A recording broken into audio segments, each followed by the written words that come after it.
वो तैयार थे अपनी जिंदगी की सबसे बड़ी धूम मचाने के लिए। जोसेफ और उसके 3 पार्टनर अपनी जिंदगी की सबसे बड़ी डकैती को अंजाम देने वाले थे। नमस्कार दोस्तों, मैं बीपी चांगड़ आपका स्वागत करता हूं DU9 क्राइम की सीरीज में। आशा करता हूं आप सभी स्वस्थ एवं कुशल होंगे। तो शुरू करते हैं आज की कहानी। सबसे बड़ी डकैती की तैयारी हो चुकी थी। बस अब 2 दिन बाद करोड़ों की लूट को अंजाम देकर चारों अपनी जिंदगी को हमेशा के लिए बदलने का ख्वाब देख रहे थे। बिल्कुल वैसे ही जैसे फिल्म धूम 2 में ऋतिक रोशन ने किया। अगर हमने ये रोबरी को सही तरीके से अंजाम दे दिया तो हम चारों की जिंदगी बदल जाएगी। कोई गलती नहीं होनी चाहिए, हर किसी के हिस्से में करोड़ों रुपए आएंगे। जोसेफ ने अपने चारों साथियों को ये इंस्ट्रक्शन दी। आज बस आखिरी रात थी। चारों बेहद बेचैन, लेकिन आंखों में कई सपने। समीर और शेखर अपने अपने कमरे में जा चुके थे, लेकिन जोसेफ की तीसरी पार्टनर काजल की आंखों से तो नींद ही गायब थी।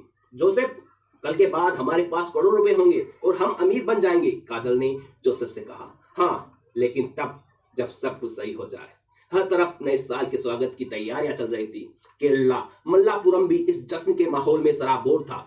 यहीं एक भीड़ भरे मार्केट में रह रहे थे जोसेफ और उसके 4 दोस्त। इस हफ्ते उन्होंने ग्राउंड फ्लोर के एक रेस्टोरेंट को किराए पर लिया। 50,000 रुपए एडवांस भी दिए और फिर चारों इस रेस्टोरेंट में आकर रहने लगे। प्लान था रेस्टोरेंट के ऊपर मौजूद बैंक को लूटना। इन चारों ने इस काम से पहले रेकी की, जिसमें उन्हें पता चला कि बैंक में लाखों रुपए का सोना और करोड़ों रुपए कैश भी है।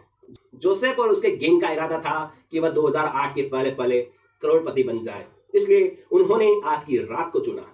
इन चारों ने तैयारी तो पहले ही शुरू कर दी थी। रेस्टोरेंट के बाहर नया फर्नीचर मंगा लिया गया और रेस्टोरेंट के बाहर लिखा था ओपनिंग सून, यानी जल्द रेस्टोरेंट खुलने वाला है। एक हफ्ते पहले से ही ये चारों इस रेस्टोरेंट के अंदर डेरा जमा चुके थे।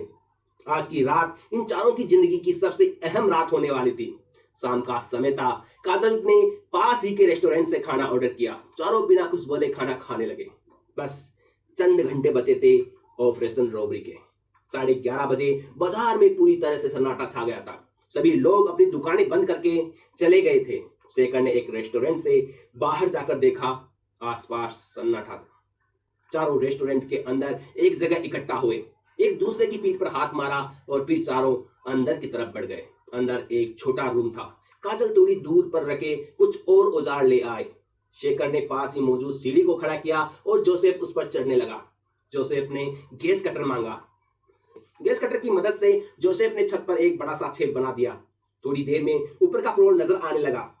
ये वो फ्लोर था जहां बैंक का स्ट्रॉन्ग रूम था, यानी वो जगह जहां बैंक की सारी नकदी और सोना रखा गया था। लुटेरे अक्सर जय माओ यानी नक्सल को बढ़ावा देने का नारा लगाते थे। ये एक कोशिश थी गैंग की पुलिस का ध्यान भटकाने की। इसके अलावा जो सोना यहाँ से चोरी हुआ था, उसमें से 1 किलो सोना कुछ दिन बाद हैदराबाद के एक होटल से पुलिस ने बरामद किया। पुलिस के पास कोई खास क्लू नहीं था, लेकिन बावजूद इसके युद्ध स्तर पर इस काम को किया गया। उस बैंक के पास के मोबाइल टावर से घटना वाली रात के फोन कॉल्स की जांच की गई। करीब 2 लाख कॉल्स के बीच आरोपी की फोन को पहचानना बड़ा मुश्किल था। आईटी प्रोफेशनल्स और टेलीफोन कंपनियों की मदद से आखिरकार पुलिस ने वो नंबर पहचान लिया जो आरोपी के पास था। यह पुलिस के लिए बहुत ही बड़ा क्लू था और इसी की मदद से करीब 1.5 महीने बाद पुलिस कोड़िकोड के एक घर से 4 आरोपियों को गिरफ्तार कर लेती है। 2 महीने तक जोसेफ और उसके तीनों साथी पुलिस से बचते रहे। उन्होंने पुलिस को देश के अलग अलग हिस्सों से फोन भी किया ताकि सही लोकेशन का पता उन्हें न चल पाए, लेकिन केरल पुलिस ने बेहद समझदारी के साथ राज्य के सबसे बड़ी लूट का पर्दाफाश किया।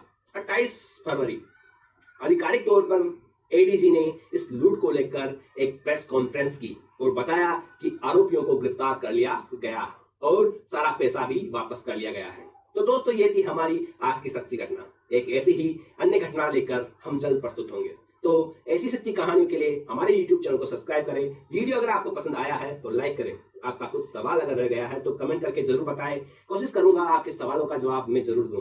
तो मिलते हैं एक नई वीडियो में, तब तक के लिए इजाजत दीजिए। नमस्कार।